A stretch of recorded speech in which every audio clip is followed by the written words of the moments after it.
Welcome, welcome. Hello, Rachel. Hello, Akil, if I'm saying that correctly. Welcome to the room. Just getting started here. Today, we are going to talk about conscious kindness and what that looks like for a highly sensitive person. This is something that I specifically work on with highly sensitive people because highly sensitive people tend to be really hard on themselves. And I actually Googled the definition of conscious kindness because I think I always just used the phrase as just putting a couple words together. But I realized there was an actual definition, which is in alignment with where I had intended the phrase to go. But it says conscious kindness is the act of looking for opportunities to be kind to others and yourself. And I had just found this in an article, a very brief article. I might also link it here so you can refer to it. But I love what they share here. They say conscious kindness might look like buying a coffee for the person behind you in line. Conscious kindness might look like asking the person beside you on the bus how their day was. Conscious kindness might look like setting yourself a standard of handing out 10 honest, selfless compliments before the day is done. It's about thinking where in your day you can go out of your way to give kindness to others. And at the end of the article, it mentions it really starts with being conscious kindness to yourself. So being kind to yourself, which then allows that energy of gratitude and feeling good to then bubble up out of you from an internal place. And I really like that focus that we have to start with ourself, and then what we are feeling ourself radiates from us. So for me, when I think about the path of conscious kindness, I think about every time that I feel that very critical voice inside of me, I try to rearrange that perspective and think about how would I talk to myself if I were speaking to a child or my best friend or someone I loved and cared about deeply. How could I reframe and rephrase or take away the energy that feels very negative towards myself and see what I can shift to be gentler, kinder to myself, maybe recognize that I need to go slower or do things in smaller steps. But instead of really being hard on myself and putting a lot of pressure or forcing myself to do something, I look for ways to be kinder to myself. And this is something that I love that Elaine Aron also touches on, is kind of looking at those past experiences that we have either labeled or remember as a very negative experience and seeing it from the lens of an HSP.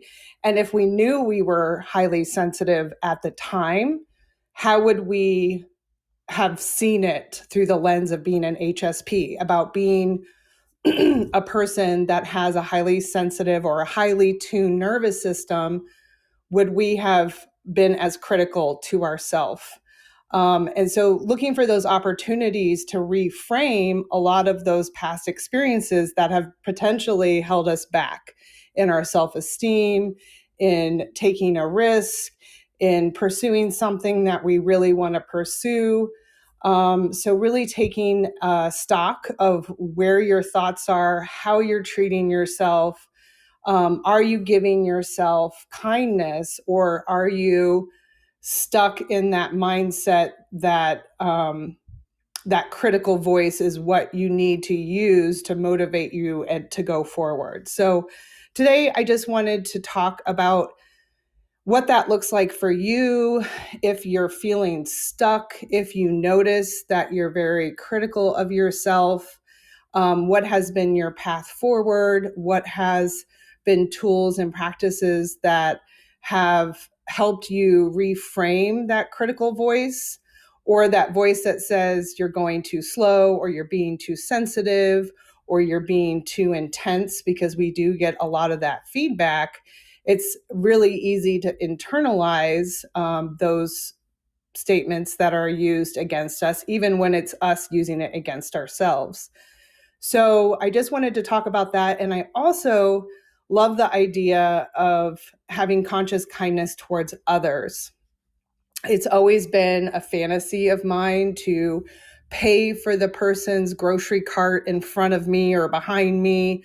I remember there was a time a gentleman was a little short on cash, and I had just gotten some birthday money, and I was feeling very abundant, and I just offered him a $20 bill, and it just felt so good. And he tried to give me the change back, and I was just, pay it forward, or, just keep it. It was no big deal to me at the time. And it just gave me this sense of fulfillment, and just knowing that my cup was full and I felt abundant, that I was able to be generous in that moment. And that doesn't happen all the time. But in those moments, I really just get excited that there is an energy that is passed along that could create a ripple effect for this individual. He may go back to wherever he was and be kinder to an employee or a spouse or his children. And so knowing that that ripple effect has been planted is something that just also brings me joy. And they've said a lot of people who are in touch with conscious kindness have a higher rating of happiness. So again, these are things that I get really intentional about, that I think about, that I ponder. And I would love to hear your thoughts on what that looks like for you. Are you familiar with this concept? Is there a I'll just quickly mention before I pass the mic to Jennifer, another thing that I was really excited about doing. I used to have Louise Hay's positive affirmations. It was like a one a day calendar affirmation where you pull it off. And so you had 365 pieces of paper of these beautiful affirmations with beautiful artwork. And I would keep them in a bag in my glove box. And as I would go throughout my day, I would pull an affirmation out and put it on someone's window shield, like under their wiper. And I would just get so much satisfaction knowing that someone would approach their car, maybe see a piece of paper on their windshield and think, oh my gosh, did I get a ticket? And then they just actually see that it's an affirmation that may even lift their spirits when they read it. So that's kind of just been some of the things that I've intentionally done. The other thing was I had painted 100 hearts, and my intention was to give one a day every day for 100 days. And on the back of it, I had a saying that was to lift the vibration of the collective consciousness. And I'll reference it here in a minute. But basically, the idea was I would come across someone who I would connect with. And this was obviously pre COVID. It might be someone I engaged with at the grocery store, at a restaurant, wherever. And I would offer them this painting and just give them a piece of my heart, literally, something that I had painted, something that I made with love, and hoping that energy would also pass on in their own life. And a lot of times I would hear from people, this made my day, or this is hitting me at the right time, or that there's beautiful synchronicity behind it. So that was such a wonderful gift and a fun project to do in just for fun. It was just something that made me feel good and really filled my happiness cup. So anyway, I will go ahead and mute myself Similar, and Julie. pass the mic off to Jennifer. Thank you for being here, Jennifer. Good to see you. Hi, good morning, Julie. Good to see you. Thank you for this great topic. I have never heard of it as conscious kindness. I love that phrase because, I think that boils down to everything is the more conscious we are, you know, the deeper down to the roots you can get. And I remember after I had my first baby, it was really hard. We had to move into my mom's house for a few months, like across country. And I just was not taking care of myself at all. And I was still trying though. So I got to give myself, kudos for that. And I stumbled upon this thing called the Happiness Project. And part of it was like, it's like a 30-day challenge or something like that. And one of the requirements was to do, I don't remember how many, if it was like 1 to 3 random acts of kindness. And I totally get what you're saying as far as it like making you feel so great. And you had, and the way that it was put was that, you have to kind of think, like you have to look for opportunities. So, when you're looking for something, then that stands out even more, bringing again that consciousness in. And I also had to face a lot of my fears, because it's like I had to go up to strangers, or, I remember the biggest one was there was a lady outside with a sign asking for food outside of the Trader Joe's.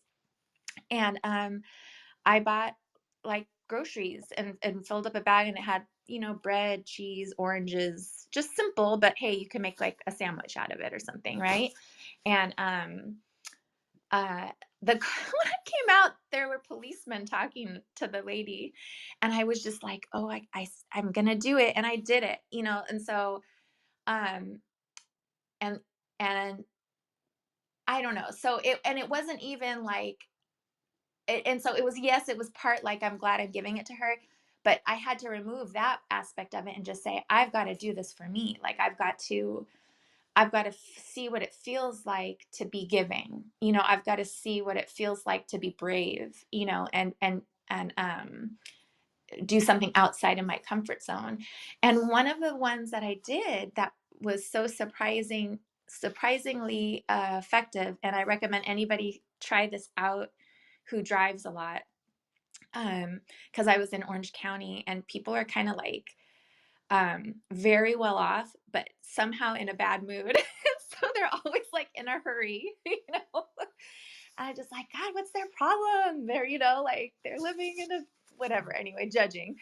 And I'm like, okay, if somebody is um needing to get in or whatever, I will like, yeah, go on, go ahead. And that would be like an act of kindness, of conscious kindness. And it really helped me just switch that part of my brain off, where I would be not road rage, but another level on that level, just being uh I don't not affected by other people. And then on top of that, feeling good that, oh, I'm checking that list off of today of doing my good deed for the day. Um, and I'm about to pop out because I'm starting. I started a club practice project. It's literally just for me to face my fears again. I'm not pinging anybody in, but you're welcome to come check out the replay. But I promised myself I would do these at, a little after 9 o'clock. But I'll pop in the room once I get done because they're pretty quick. But again, thanks, Julie, for this great room as always. And I love the subject. Gratitude. Thank you, Jennifer. I really appreciate it. And I totally can relate to your sentiment around it pushing us out of our comfort zone and having to kind of um, interact in ways that make us feel uncomfortable just to kind of check that box. I did my, conscious kindness today. That was definitely how I felt through the process. And just building that resilience around connection, and that even though it might feel scary to connect or intervene or speak up, even sometimes when we do that, it ends up being that light or that loving moment that exchanges between two strangers that you never would have felt if you hadn't been brave enough to go through it. So I think that's a really important lesson to take away from this process. Um, And I remember when I was giving away 100 hearts, this is something I created. They may not have liked artwork or the painting itself, or they were all different and unique, but for whatever reason I listened to my intuition and just went with it. And through those scary moments on the other end of it, I definitely had a very rewarding, positive, loving exchange with another stranger. So and again, that ripple effect is what really motivates me, knowing that if someone was feeling down, I could turn that around for them. And then that would then ripple out through the context that they would make throughout their day after that moment. So, yeah, there's a lot. That can come from just this very simple practice. And I just love that you shared that. And congrats on your club and getting out of your comfort zone and putting yourself out there. I would love to learn more, and I'll definitely check out a replay. But thanks again for being here, Jennifer. I always love seeing you in here. Um, and with that, I'll pass the mic off to Christopher. What would you like to share, Christopher? Yeah, I was totally resonating with you, sure, and thank you, Jennifer. Oh, she had to go. Okay, but yeah, the random acts of kindness. Um, I painted rocks. As silly as that may sound, I painted rocks. I don't like to be viewed though, and so I would plant them by the headwaters here in Mount Shasta around different areas and stuff. And I would sit back and I would just watch. And there were some times that the kids would grab it and be like, "Look, mom or dad, look at this. This is so cool." And that made me happy, made me smile, you know, things like that. Or, paying for someone and, behind me in Dutch Bros, but that's way easy to do. But I don't want it to be all about me. I don't like that attention at all. It makes me really uncomfortable. I don't want that acknowledgement. I'd rather just do something, set it, and just sit back and like giggle. I don't know. Um, yeah. So that's where I'm at with that.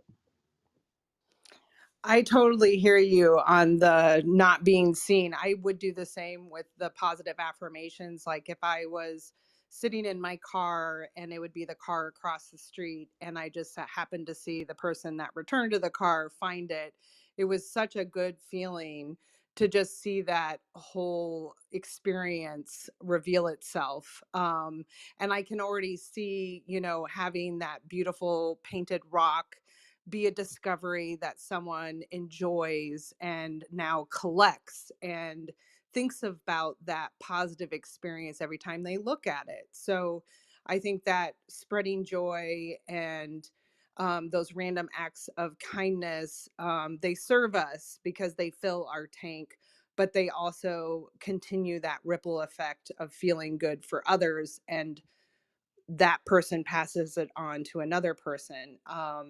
And I just also want to hit home that the way that we feel about ourselves, our energy, and how we're holding space is definitely going to be a ripple effect for the people around us.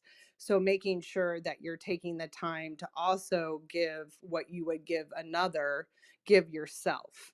And I said this in the very beginning, highly sensitive people often are told certain phrases: you're too sensitive, you're too intense, you're too much. And often we internalize these voices or phrases or ideas about ourselves that aren't really true. And we can start to reframe and rephrase and take away that energy that's damaging and hurtful and negative, and put that energy of conscious kindness back onto ourselves. And I often think about this when, let's say at the beginning of the year, you had these mighty goals and ambitions to execute new habits, new goals, whatever it was. I don't know anyone that didn't have a pretty rocky January, myself included. And I love the idea of starting a new year and having new ideas that we want to implement. But I also know January is almost a month that HSPs need to recover from Halloween through New Year's Eve, just or uh, Thanksgiving. You have Halloween, Thanksgiving, Christmas, New Year's Eve, and then it's almost like just a month to recuperate. And so I like the idea of starting the new year with the Lunar New Year, Chinese New Year, because it makes more sense with the cycle of natures. And so kind of giving ourselves that grace, or letting ourselves live outside the box, doing things differently, going our own pace. And that is how we can demonstrate more kindness towards ourselves, and also not making things black or white. Celebrating your small successes. One thing that drives me crazy is going to bed when the kitchen is not cleaned up. I like waking up in the morning and having everything clean, the counters wiped down, the coffee ready to go. I don't want the residual of the day before to be lingering. It just can dampen my mood. And so I challenged my partner and I made it into a game, made it more loving, to just have the kitchen clean before we went to bed. And I think we're on night 12 of doing that. And to me, that's a form of conscious kindness, being kind to myself, not trying to burden myself with 10 different goals, or it must be done this way, and challenging myself to make it a game, which I know my partner would enjoy more than being criticized about the process. And because we made it something fun, and a challenge to just hit the 21-day mark, it's been something that's been really beneficial to us and enjoyable. And we found a lot of joy from having this as a practice, and then waking up and having the morning be very much a clean slate. So that's another example of just how you can use that idea towards yourself as well. So I just wanted to mention that. This is Julie, and I'm complete. I love that idea, Julie. That's amazing. You created a game, right? Like childlike curiosity. I was in a room yesterday, I think, and they were explaining a story of a couple. I forget.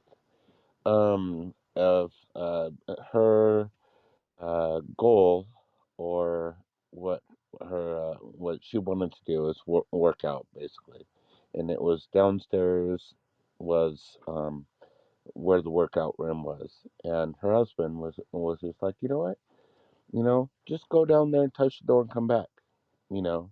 And that, and while you're doing that, I'm gonna be doing this with the kids and stuff, and they just made it into a game.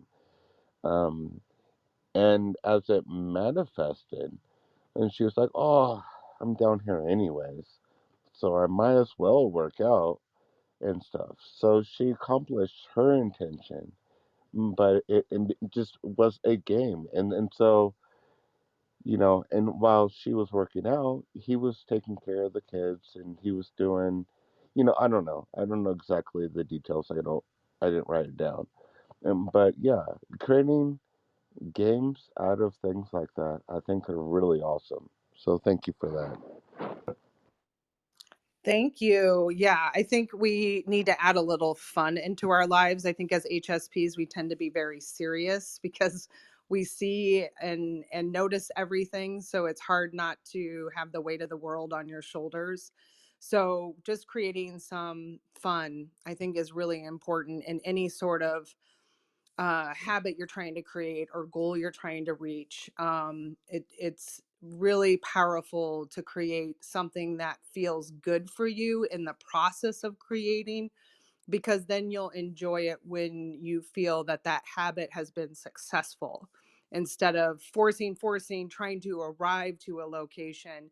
I think you really need to enjoy the process to then anchor in and have that habit continue in a positive way. So, yeah, this is a great topic. I'm really excited to see Taj. Taj, I'm so excited to see you.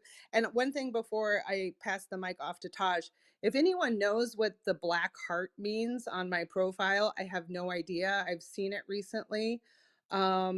And I see Van down there has one as well. If anyone knows, I would love to know. So let me know. You can send me a back channel if you don't want to come up here on stage, but I've just been really curious about that. It's been on my profile for the last 3 days that I've been in Clubhouse rooms. But I'll go ahead and pass the mic off to Taj. So good to see you, Taj. I'll let you share now. I'm so happy right now, and I have not been. This is my second time talking on Clubhouse since like last September, I want to say. And the first time was because I saw Sire in a room, and I went in to speak to him. And I'm so glad that I'm here. I am so excited right now. I'm so happy. I miss you so much, Julie. So good to see Sommelier and Danielle and everybody else that's in the room. I just want to honor synchronicity really quickly because Christopher started talking about painted rocks, and if I'm not mistaken, I think the thing that's behind me in my profile picture is actually like a painted rock or some kind of decorated rock. So I thought that was cool. And it's so interesting because that pressure that I used to feel coming into a Clubhouse room, coming on the stage, feeling like you're almost like forced to provide some kind of value added conversation to it. It's still here, even in a room where I'm just so super comfortable and just so happy to be here. So I just kind of want to honor this nervousness that I'm feeling right now, and just ironically that is still here, and that's one of the things that I loved about Clubhouse, and also hated at the same time because I have nothing else to say other than the fact that I'm so happy to be here, and I'm so glad to see or hear you, Julie, and to see your profile picture. And I just wanted to come up here and say that to y'all. So hey, everybody. Hey, Taj. I'm so glad you're here. Thank you for being here and dipping back in. I totally get the nervousness. I still get nervous every time I have to open a room. And I've been doing this for over a year, every single week, sometimes multiple times a week. I don't know if that's a highly sensitive person thing. I don't know if it's stage fright or having that pressure to be on. And like you know, it feels like I need to be the expert in the room. But a lot of times when I come into a room, I just want to be a participant who gets to learn and grow with everyone else. Um, but I just really appreciate you sharing your vulnerability and expressing that, because anyone here that's listening or listening to a replay may have that same experience. And now you've just normalized it and you've given others permission to show up even if they feel nervous. And that is something that I also really believe that the HSP community is here to do, is even when we feel like we're in a rough place or we're feeling down or life is stressful or we're just nervous to be, on an app. And I think having this community and connecting with highly sensitive people is really important, to just acknowledge that there's other people that feel just like us. And we don't have to feel isolated, alone, or to go through this HSP journey by ourselves. So I want to acknowledge you for stepping back in. We've missed you. I say that in a very kind way because I understand when people have to take care of life on in the real world, not on social media or an app. Um, and I personally have been moving away from social media because it hasn't been serving my mental emotional health.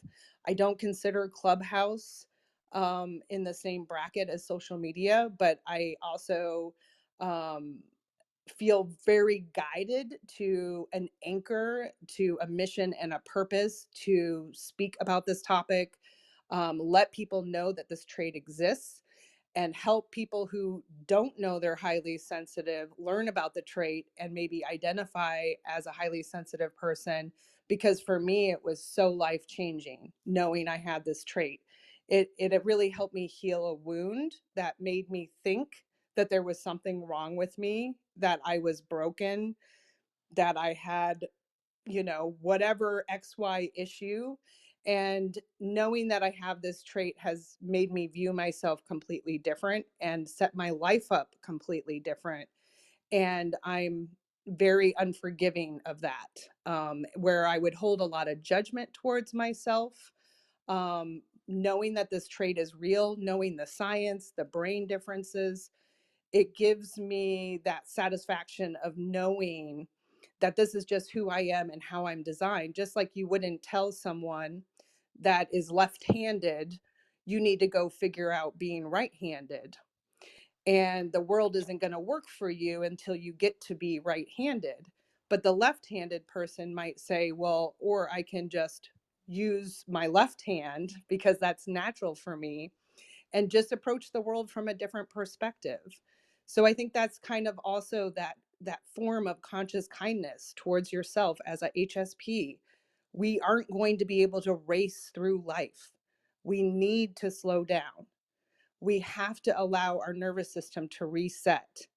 That is normal for us. And it's something that if you're not practicing, you will get to that point of burnout, or you will develop different chronic health issues. And I'm speaking from personal experience. Hmm. So, this is why I continue to pipe up a storm about resting, slowing down, healing those emotional wounds, and really reframing your life to fit your biology instead of trying to fit in with society cultural standards. So, just happy everyone is here. And I really do take on this trait as something I'm always learning about. I don't claim to be an expert. I'm really just good at holding a container for others and asking really good questions because I'm a curious person and I really deeply process information and take in a lot of information. So I love being a source of resource for other people who are learning on this path as well. So I'll get off my little soapbox here and just say thank you, Taj, for being here. And I will go ahead and pass the mic off to Danielle. Good to see you, Danielle. Hello, Julie. Hello, everybody. Taj, you just made my day. I didn't expect anyone to even recognize I was here, apart from maybe Julie. But yeah, you proper made my day. And Maria, I see you. And to all of you who I don't know, hello. Um, Julie is like my idol.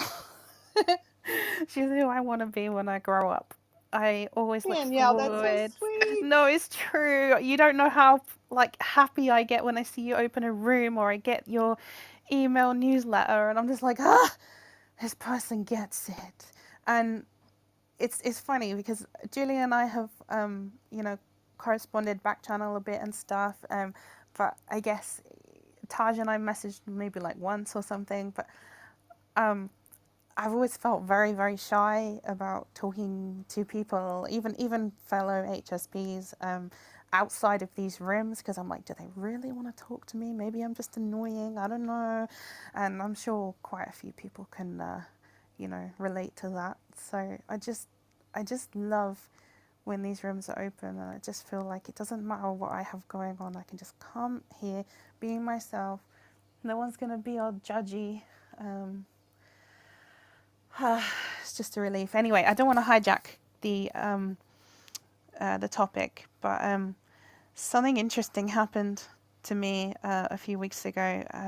Well, I actually ended up ending my relationship, but the one of the reasons that I did that was because when I am feeling pressurized or angry or frustrated or anything, my safety mechanism, if you like, is to cry, because I believe personally that I'm not doing anyone any harm by doing that. I'm releasing my emotions and, giving myself more room to, move through things and experience other ways of looking at things. It's just like my overflow pipe, almost, so to speak.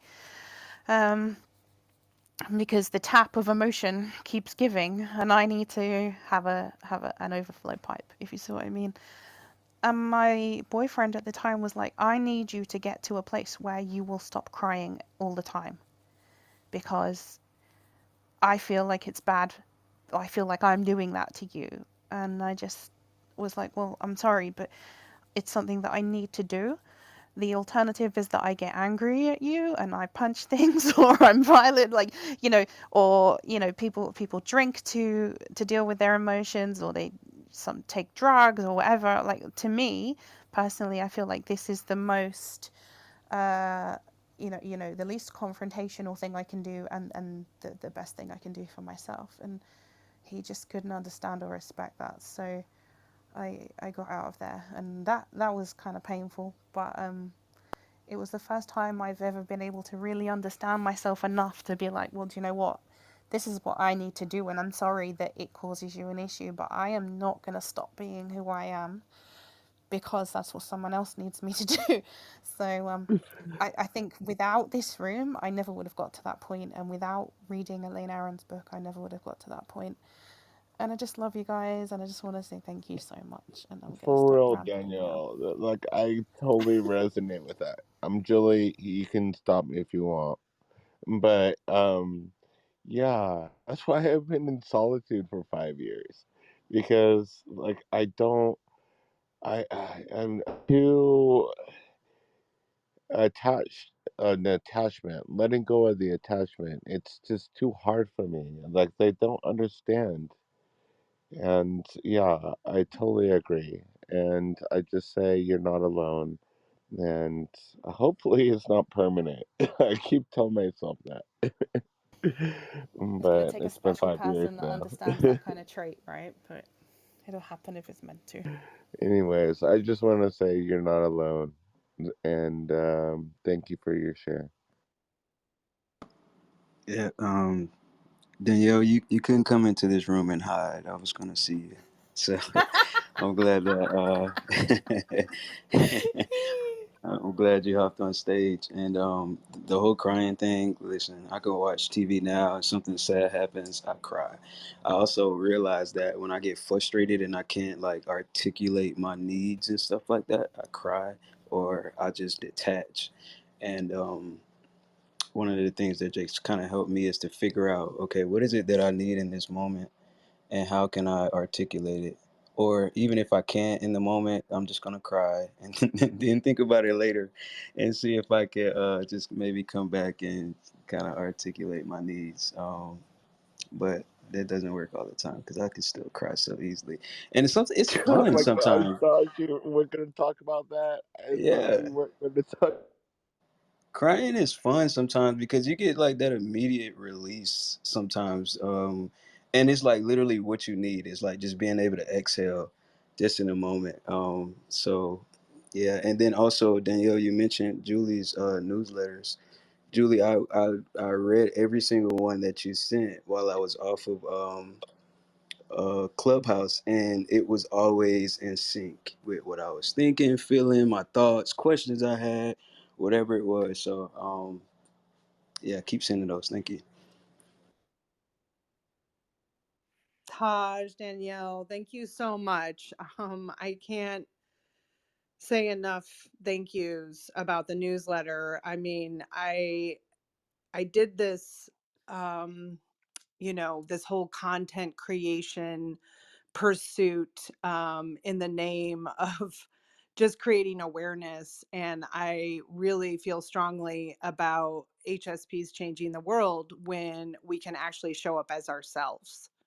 And so I'm always rooting for everyone to be authentic, cry when you need to cry, and not apologize for it. I think for me, crying comes very easy in sad moments and happy moments. So for me, I may see something so touching, an exchange of kindness, human beings being kind to one another, that will make me cry. And it's just it's like spilling out that emotional container. You know, if we were inside a cup, it's just a release of overflowing of feelings and emotions that just cannot be contained. And that's that energy that ripples beyond our own container and can have a positive impact on others around us. So I really believe in, you know, the power of a good cry. And I also remember learning that when we do cry, it actually releases the stress hormone cortisol. So that's why you actually feel better when you're sad and you have a good cry. You feel better because you're releasing stress hormones. So there are so many wonderful benefits to crying, and I embrace it. I allow myself to do that, but I remember so many years holding it in because I was frustrated about something and I wanted to cry, and I didn't want to be perceived as weak or sensitive. And I really just have taken those ideas and those concepts that have been impressed upon me for the majority of my life, and I've really just thrown that out the window.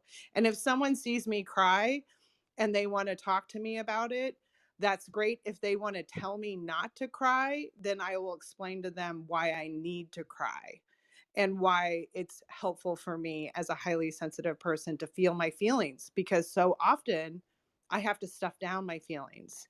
And like Danielle mentioned, that might result to reaching for drugs, alcohol, food, sex, whatever addiction you want to, numb that with. And so I think a healthy response is to cry and to let yourself cry and feel and process those emotions. We feel everything so deeply as highly sensitive people.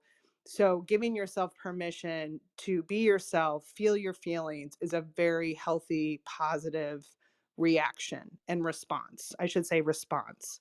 So, yes, I am also very excited to hear that the newsletter has been something that you look forward to, that you read, that you have seen it as being in sync. I do write my emails. When I send them out, it's not something that I pre-write or crank out a batch of emails. They're all very intuitively written, and I am not someone that can write very easily. It is something that I feel good about when I'm done, but it can trigger some of my perfectionism tendencies, and I might not feel it's good enough, or I'm overwhelming someone, or I'm giving too much information, or whatever. So just getting that feedback feels really, really nice. And I just want to thank you both for saying that. So thank you. Julie, can I please ask you a Of question? course. Okay. Oh, hold on one second. Sorry. My pizza's ready. Yay. Right. Sorry. Just quickly. Like, obviously, I only discovered the HSP trait this time last year, and sometimes I feel like I'm a single parent. I am a carer to my mum, who is elderly. Obviously, I'm blind as well. I have chronic pain and chronic fatigue. And sometimes I just feel like I experience things so strongly that I don't almost feel like there is any room left in my life to do anything else. And obviously, my mum's not going to be here forever. My daughter's going to grow up and, hopefully find what it is that she wants to do with her life. And I don't know, like, I guess being at boarding school, everyone was like, do better, work harder, do this, do this. And if you don't work, then you're lazy and stuff like that. But sometimes I feel like, honestly, emotionally, I feel like I'm so bogged down in the things that I think about and the things that I am trying to process that there is just nothing left. And I guess I'm kind of wondering, like, the more I educate myself about the HSP trait, like, does that stuff get easier? Because right now I feel like I just feel so confused. I love your honesty, Danielle. And I think, I say that HSPs are on a journey.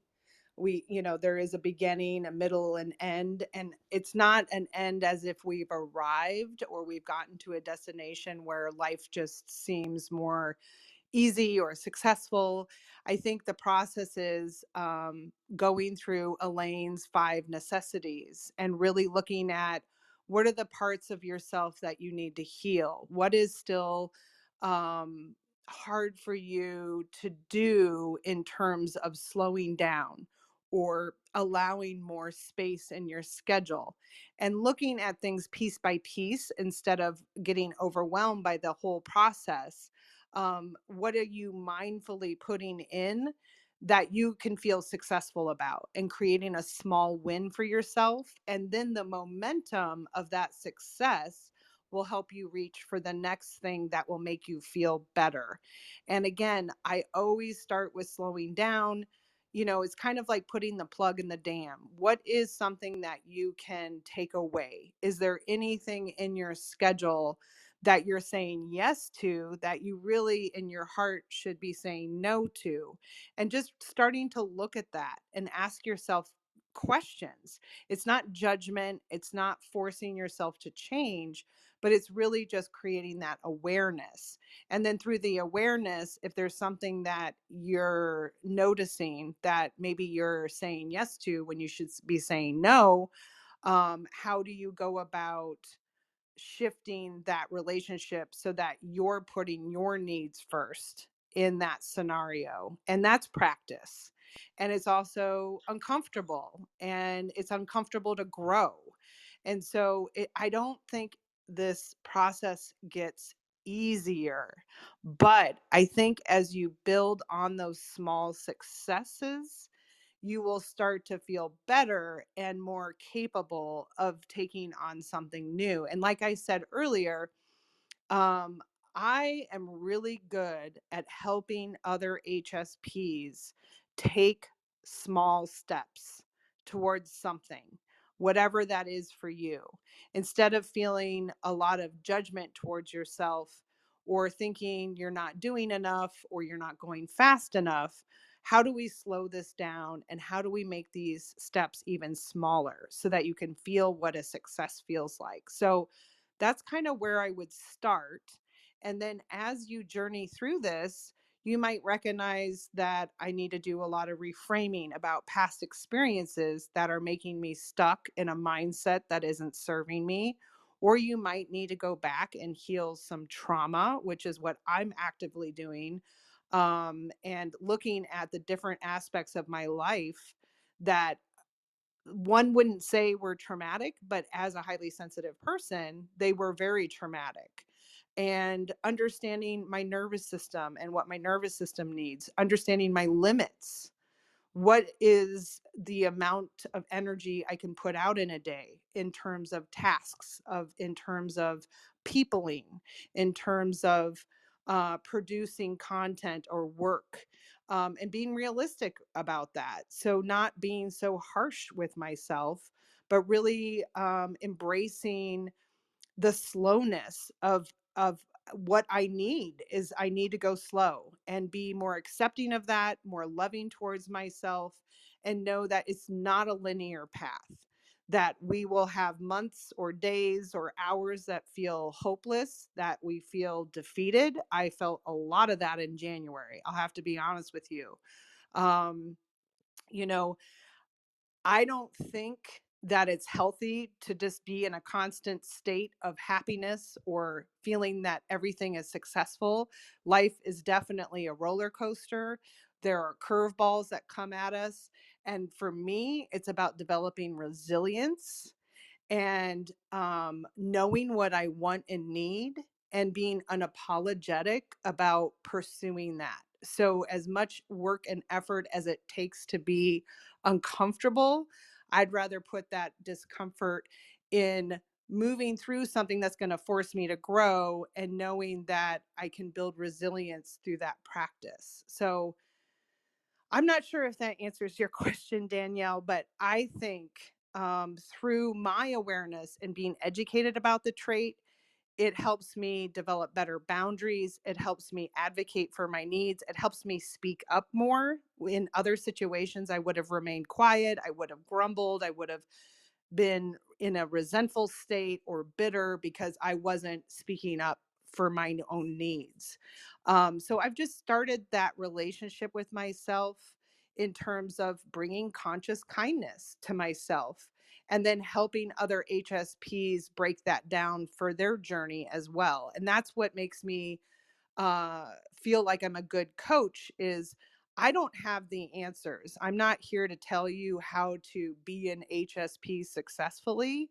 I can only give you the concepts, the tools, the practices that have been a positive impact for me. But I will ask questions of you so that you can draw out the answers from your own inner guidance system. So really being a coach is just me drawing out from you what would make you feel good or what would make you feel successful or what would make you feel that you're moving the needle forward and that you're not feeling stuck or stuck in that hamster wheel of not being able to take on the world because there's just so much that you're processing or experiencing that you're not able to get past that bubble. So let me know if any of this resonates with you, Danielle. Yeah, no, it definitely does. I think I need to go away and digest it all a bit more. But yeah, I think it is very helpful. Thank you. Thank you. And yeah, I just said a whole lot. So feel free to go back to the replay. And if you ever need, support, I'm here. I have different ways to connect. I do discovery calls for 20 minutes for free. So if you just need someone to Skype or talk with for 20 minutes to shift maybe something that you feel stuck about, I'm always happy to do that and connect that way. So with that being said, I will go ahead and pass the mic off to Maria. Good to see you, Maria. Hi, everyone. It feels so good to be here. And Taj, I'm so happy you're here. And thank you, Danielle, for mentioning my name too. It's so cool to we've been here for, I don't know, like a year or whatever, and it's just really exciting. And when I was listening to all of you talking about Julie's emails and kind of how it's everything you were thinking that she kind of brought up, and it really made me think about that inner guidance and what that means with conscious kindness. And it's so hard to explain in words, but there's just like this feeling, like this voice that tells you, go here, do that, go this way. And the more you follow it, the kind of stronger it gets. And I can attest that this room was part of that for me, that it just said, go to this Clubhouse room. It says HSP. That sounds fun. Like, I wonder what that's all about. It's kind of like that childlike curiosity. And that happened to me when Julie and I did the room for the We Can Do Hard Things podcast. And you guys don't know this backstory, but I ended up having to go to San Diego because my sister didn't have a babysitter for her kid. So I took my brand new 1-year-old and I was watching 2 kids and I was like, I can't miss that room. I can't miss that room. There's something telling me that I have to go there. Like something, this voice that just guides me sometimes. And I don't even remember what I said, but Tosh, you responded and you were like, I so needed to hear that. And so that one moment for me was just like, oh, okay, I was being guided here because somebody needed to hear something, or, and I think that happens so often with HSPs. I truly believe that we're all connected. And if we start to look at the science and all of that, like there's so much evidence of how this species, like we are all connected in such deep ways that we can't even understand it. Um, and I just think about those moments and what that means for conscious kindness. And when that voice tells you to do something, to speak up for yourself, to not stay in those relationships, Danielle, that takes a lot of guts to put that boundary down. And like, you should be really proud of yourself for really sticking to what you feel is right for you. Because I've been there and that is hard to do. And I just think that we were all connected. And so when we show up in these rooms, when we have these conversations, when we write those really hard emails, and I know it's been challenging for Julie, and when we show up for each other and we are honest and we are ourselves, we just play into the universe, like we flow with it like a river. And it becomes not easier, because I laugh when you ask that, Danielle, does it ever get easier? Because I felt that all the time. Um, but it's kind of like with parenting, it never quite gets easier. You just learn to trust yourself more and your intuition, and you just kind of go with that. And sometimes it's fun, sometimes it sucks. Sometimes we cry at the grocery store because someone said something mean to somebody else, and people are looking at you like, what happened? And you just kind of go with it. But I just wanted to say thank you guys for being here, and that I'm so excited that Julie is doing these rooms because they're awesome. And my dog is barking in the background again. And I'm so excited to see the growth in just a year, um, and the people that show up in this space. So I'm just happy to be here and can't wait to see what else comes in the future. Thank you. Thank you, Maria.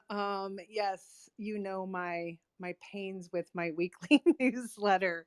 I think there's such a comparison trap, and I think as someone who wants to serve others, you always question, am I doing enough? Am I saying the right thing? And being a sensitive person and a deep feeler, it's something that you're kind of always in check with. And I would also say, I want to echo on Maria's sentiment that it doesn't get easier, but we do develop additional skills that allow us to connect to our gut reactions, our intuition, and we can start to trust ourselves again.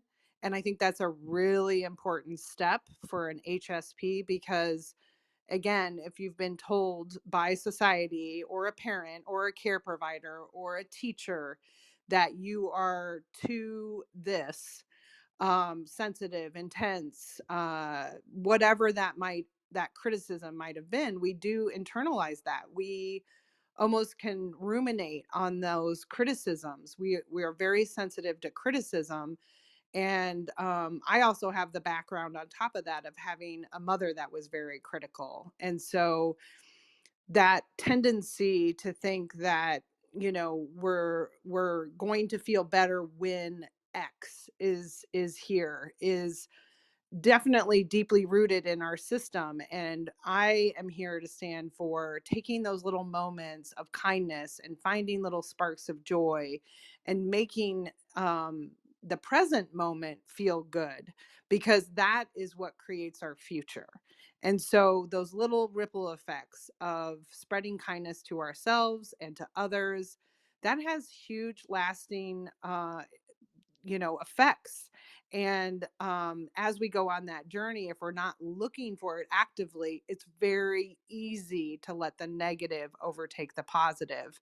I think I read once that it's easier to hold on to a negative feeling than it is to rewrite that groove in your brain to connect those nerves into a new positive intention or thought or thinking cycle. I think that's something that I've heard. And so we really do have to use that as a practice, an exercise. And that's what conscious kindness means. It's actively looking for it. And I can't remember who said it, but I do notice that when you're intentionally looking for something, you see more opportunities. And through that process, it's just like having a gratitude practice. The more things you can be grateful for, the more that you look for it, the more that you see. And so it's just shifting your attention and anchoring in that positive practice and continuing to practice it when you fall off. Because just like anything, you might be doing it for a few days or weeks or months, and then you have life come at you and it can turn things upside down. So it's just constantly using that muscle and looking for ways to be kind to yourself and noticing when you're not being kind to yourself or when you're grumbling with someone else and seeing what you can do in that moment to give yourself what you need.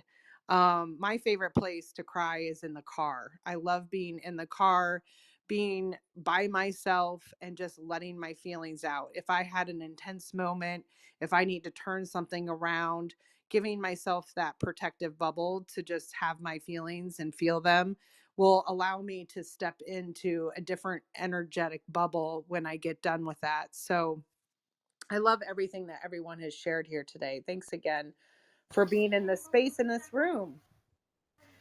Can I just quickly say thanks to Maria because Of I course. really appreciated that what she said about my relationship. I am so used to feeling like it's me that's the problem that it did take a lot of guts to do what I needed to do for myself, and I didn't know that I could do that. So it was a bit of an epiphany for me, and I just feel really grateful that someone else saw it the way I did, and it wasn't me with the problem. Thank you. And that's the other thing I wanted to say about the HSP group and the club and the community here is just being able to lift one another up and acknowledge that we can do hard things, and really just applauding each other and supporting each other this way is really impactful. So again, I appreciate that it's not always on my shoulders to notice and think about everything, but the fact that we can collectively come together and support one another, that is the essence of this community. So thank you again for that powerful exchange. I love it. And I'll go ahead and pass the mic off to Sauvigny. Good to see you. Hi, Julie. Hi, Todd. Hi, everyone. I'm so glad to be here and very, very glad I entered the room just at the right time. This week is the Chinese New Year or Lunar New Year, so Lunar New Year week. I I experienced the energy around quite disturbing. I was looking forward to Lunar New Year to really feel fresh, but then um before the Lunar New Year, which was February 1st, I experienced the energy around me.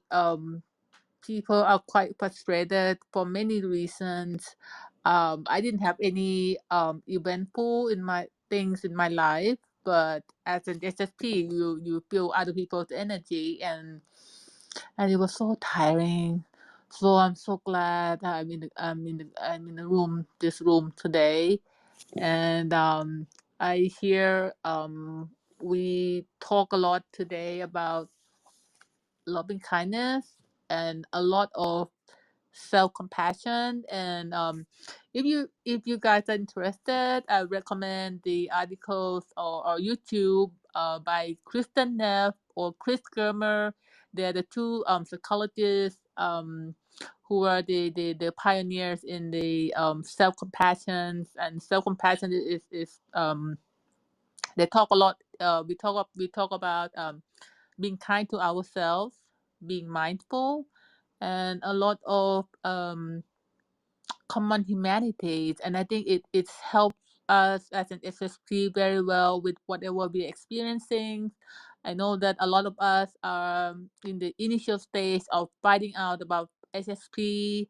Some are still working on checklists whether or not we are SSP, or some are already acknowledged that I'm an SSP myself, or some are going on a, well, Julie mentioned that it's a journey, and I would say it's a roller coaster journey, and it will always be. And roller coaster can be scary, but then I think all of us who have been on roller coaster, it can also be fun. So that's what I would say. So that would be my recommendations. Um, about self compassion, because I mean, being mindful is really, I think we as SSP really need to be mindful. And a lot of us do something like we talked in the past year about, if like, we need a lot of sleeping. A lot of us need a lot of sleeping, a lot more so than other non SSP. So, but sometimes with our nerves and our nature, we cannot sleep. So a lot of recommendation was on that we just lay down and close our eyes because we need to rest. And then closing eyes also helping reducing our exposure to the external stimulants. And also, so that's the example of being kind to ourselves, and being mindful. Also, we need that. We need to reduce the stimulants that stimulate our nerves. Another thing is that I think there is the best gift that we have this room here, that we have arrived to the point where we all know that this is a common humanity. It's not only us, not only me who is an SSP. We have a lot of folks who are SSP, and we are sharing our our commonalities here, and we feel that this is a common humanity. Is not, there's nothing wrong with us. So thanks Julian, thanks everyone who have been in this community. And so I would say a lot of self-compassion, and something Julie already mentioned today, that it's something that we want to do. For, let's say we have our BFF, and our BFF is in some kind of suffering or pain, and then we want to help that BFF in the same way. So that's how we will treat ourselves. That's how we give ourselves self-compassion. And today we talk about crying. I'm also one of the HSP who benefit a lot from crying. And I find crying, sometimes I didn't feel sad. I mean, most of the time I didn't feel sad at all, but I just knew that I need to cry at this moment. And after crying, I think a lot of us here share my experience, had the same experience, that crying is a very good cleansing. After crying, you feel so clean, and that it's a good cleansing. Nonetheless, sometimes I feel that, oh my God, I need to cry, but I just cannot just cry right away. And many times my tools are to find some kind of YouTube, like some movie clips. A lot I love. If you have watched it, like the one called Hachi, is about a dog waiting for an owner. Star Richard Gere. Yeah, that one kind of make me cry. Or yeah, those some kind of sad movies to help me cry. So that's my tool in terms of help me cry. Um, so I'd like to hear from some others about any other tools that help you cry, because sometimes I cannot just cry right away when I need it. So I'm reaching out, asking for help here, and I would suggest that reaching for help is something that HSP also need to do as well. But as we all know that we feel like we are having the world on our two shoulders. So reaching out for help is not easy thing for us, but we can practice. So I'm reaching out for help here. Any tools about crying, just let me know. And this is Savani, and I'm complete. Thank you.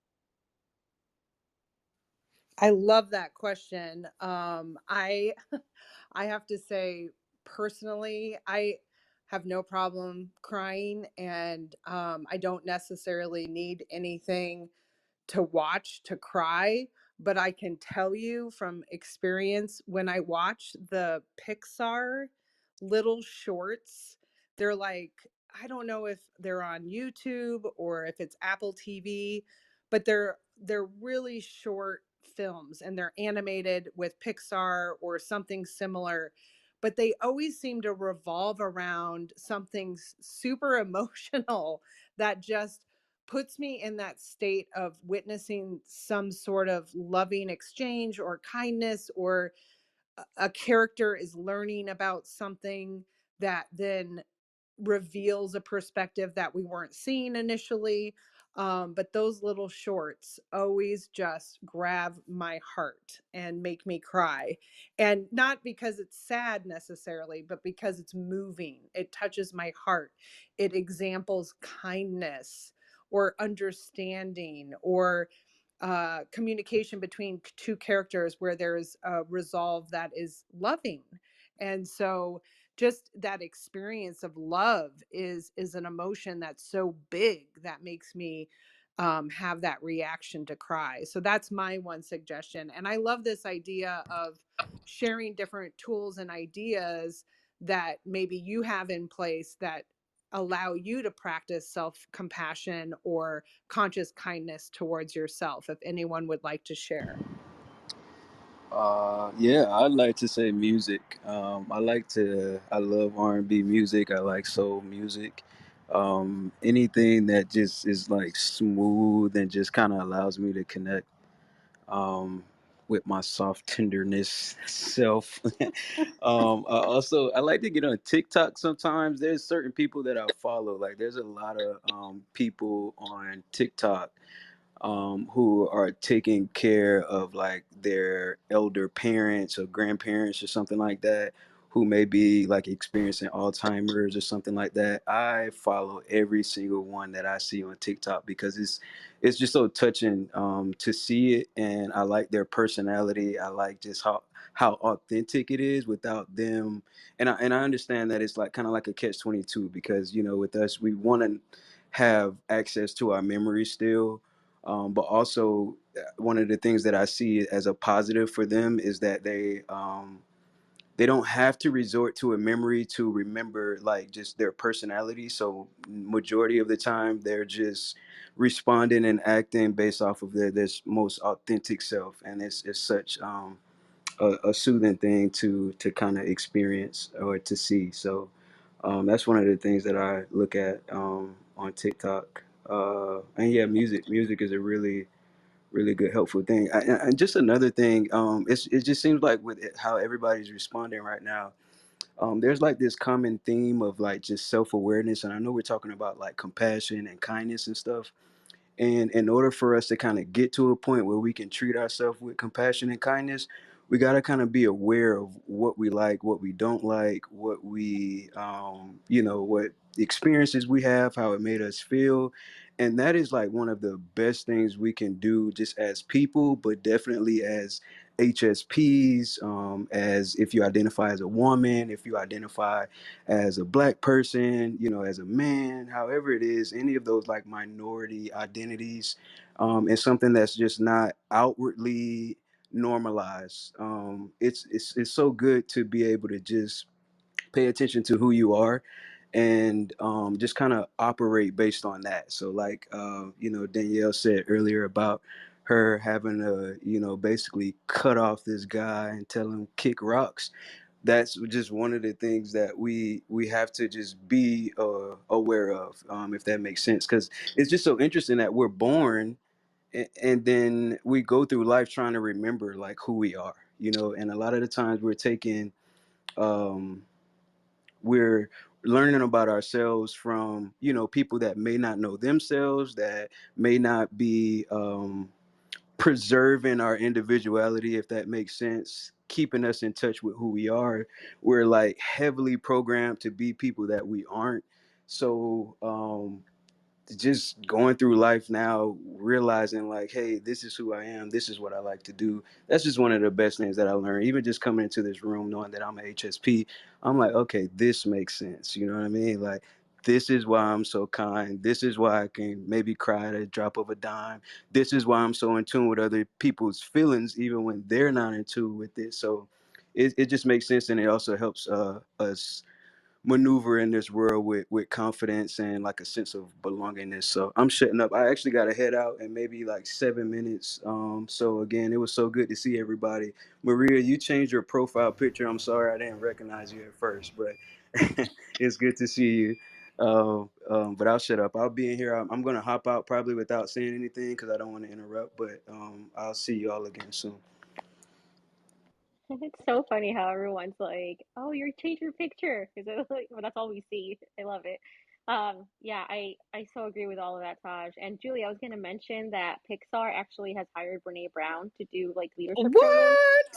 So yeah, so she Oh, talks a lot about that. So that's probably why they're so good because they work a lot on their storytelling technique, and so they use a lot of her work to be able to write a story that can move you. And I think as highly sensitive people, we probably pick up on that so much more. But I agree, all the shorts, like if you have Disney Plus, are all on there. I will cry like a little baby. And then bawling. yeah, the newest movie by Disney, actually, Encanto. I don't know if you've seen it yet, but the It's on Yeah, my music combined with list. the movie. I love Oh my Encanto. God. Yeah. Yes, the song Dos Oruguitas. Oh, I can't even hear it. And my highly sensitive 7-year-old will put it on and then he's like, "Are you gonna cry this time again?" Like, yes, I am. I can't help it. But yeah, I think just the anything that conveys human emotion, whether it's music or whatever. I also have watched way too many TikTok videos on, I don't remember what the project's called, but they go around different cities and they just like shout compliments at people like, hey, you look so great today. And then people, like, their facial reactions are just, they make me cry every time because people are not expecting to get shouted at and hear something so lovely. And they're like, they say stuff like, oh, you are amazing. You are perfect just the way you are at like a bus stop as you're driving by. Or they'll like hand out flowers. I have to look it up. I forgot what it's called. But just that like half second of human connection just gets me every time. Um, but I probably have a ton more. The other one I have as a parent is like any kind of birthing stories or birthing videos, if you're up for that kind of stuff, where it's like the moment that the mother holds the baby and just like, oh, it gets me every time. But there's so many things. But yeah, okay, I'll hand the mic to somebody else. You know, I'm very aware of what I said earlier about people turning to drugs or alcohol or whatever. And I know that in many states in the US that cannabis is a legal drug.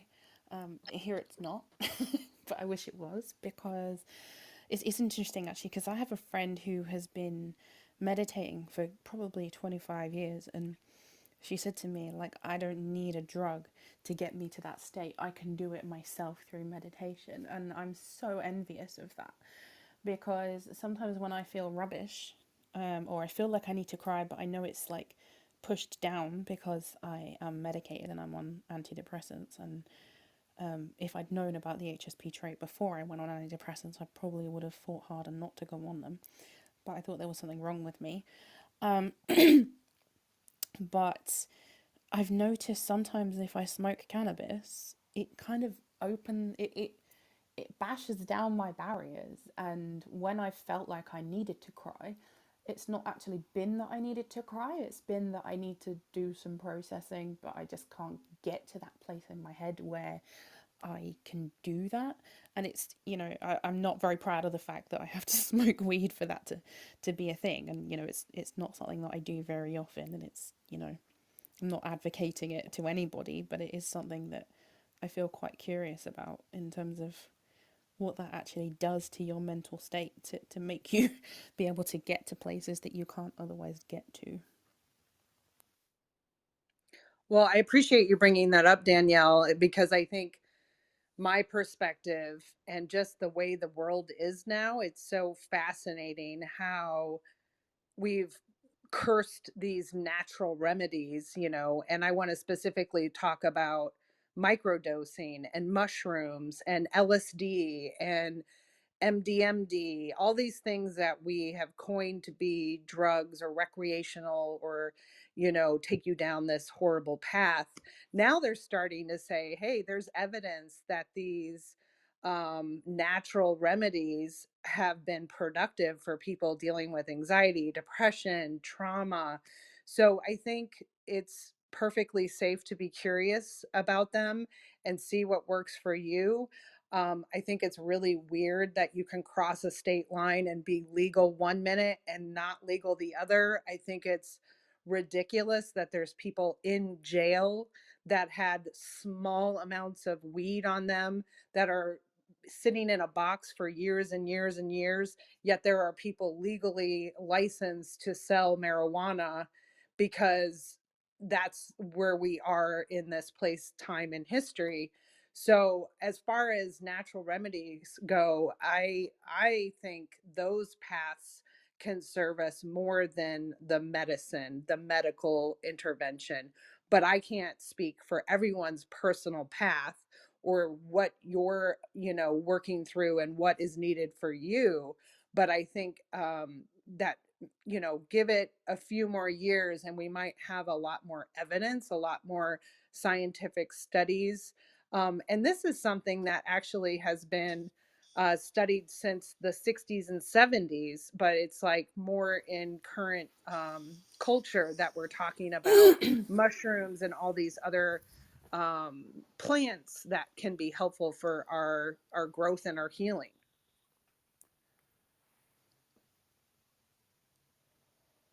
Did you want to share something, Danielle? I'm so sorry I knocked No, that's my okay. microphone, That's okay. but seeing as I'm here, like I'm just really relieved that you took what I said the way it was meant, because I think it would be easy for a lot of people to not do that. So thank you.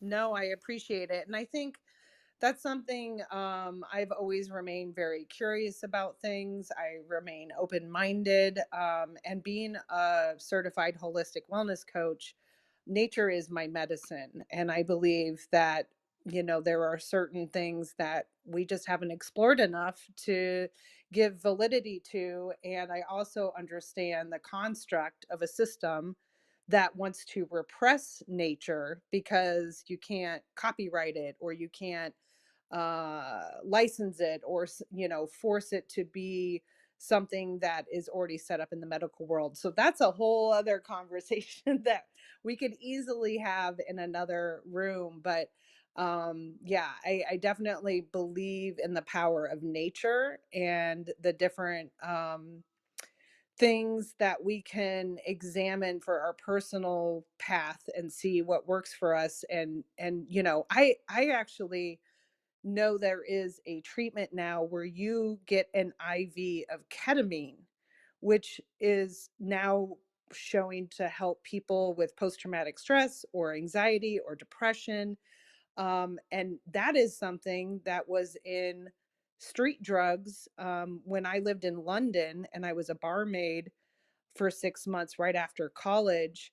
Everyone would be doing ecstasy, and that was in ecstasy. So it's, one of those things where when you're in your youth and you're told all the drugs are bad, and now 20 years later, they're using the same drugs that we were told were bad. Now they're being successful for different conditions. I mean, it's just, you don't know what you don't know. And I think it's just good to remain curious and to be open minded because, um, we're always learning on this path. So I think that's all relevant. And since we are getting close to the end of the room here, I will just go ahead and regroup.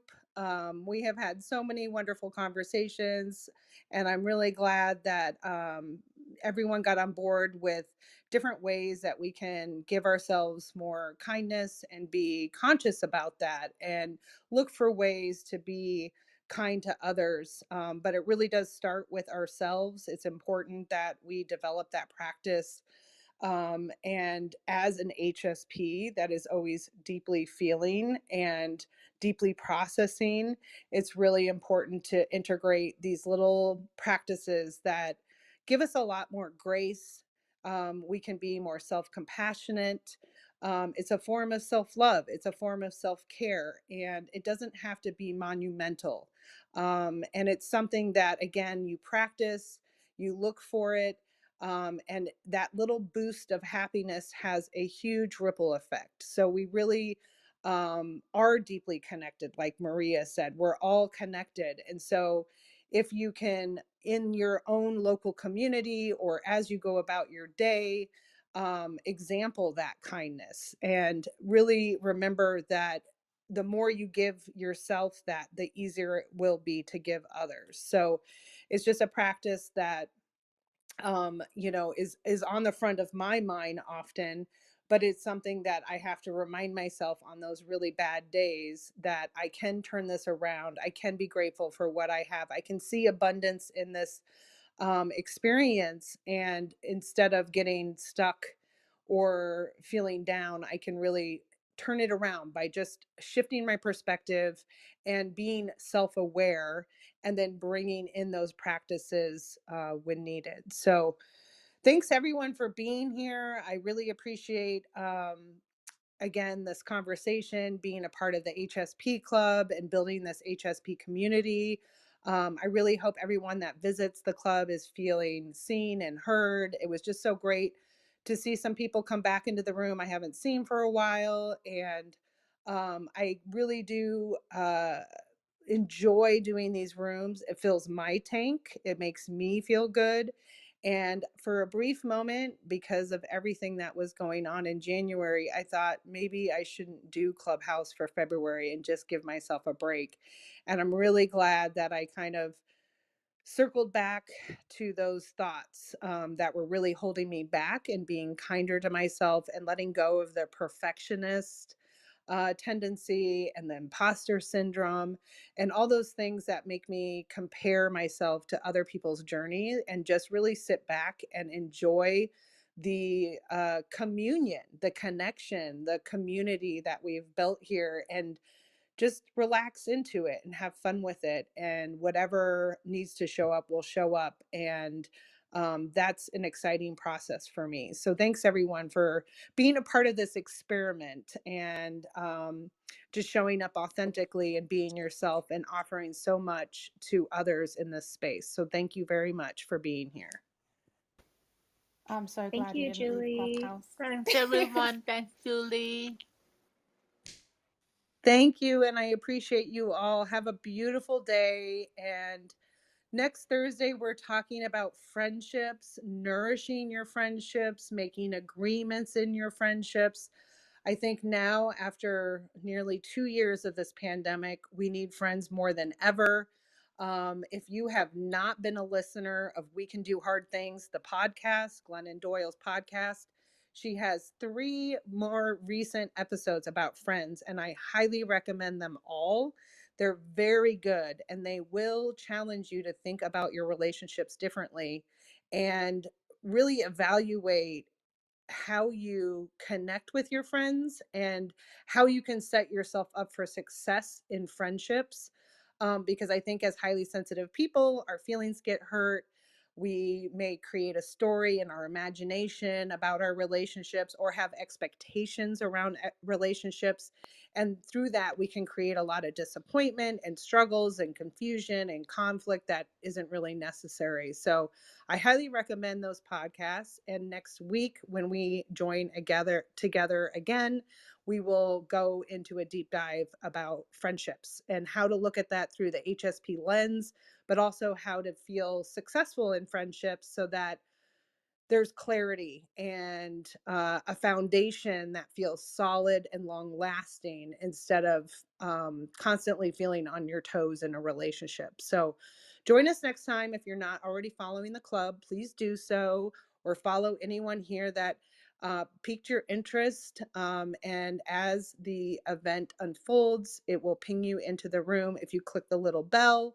So I will see you all next time. Have a beautiful day. And I hope everyone is staying warm and cozy. It is freezing here. So have a great day, everyone. I'll talk to you soon.